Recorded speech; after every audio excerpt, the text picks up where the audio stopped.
أين قال المسيح أنا الله واعبدوني؟ الجواب سهل كتير وقصير كمان. التلاميذ كانوا بالقارب وكانوا رايحين على جزيرة، فعلى الطريق تبعهم كان في إنه عواصف كتير قوية، وموجات البحر كانت كمان كتير عالية. فالمسيح ظهر لهم وهو عم يمشي على البحر.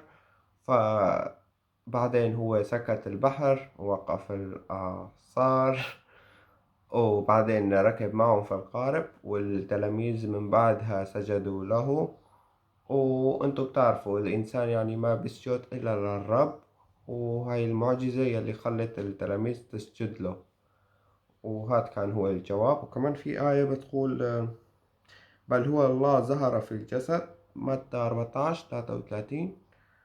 والمسيح يعني من هاي المعجزة والتلاميذ تبعه سجدوا له، فهو أكثر من نبي. تمام. فإذا عندكم أسئلة أو شيء تاني فيكم تكتبوا في التعليقات. وسلام يسوع.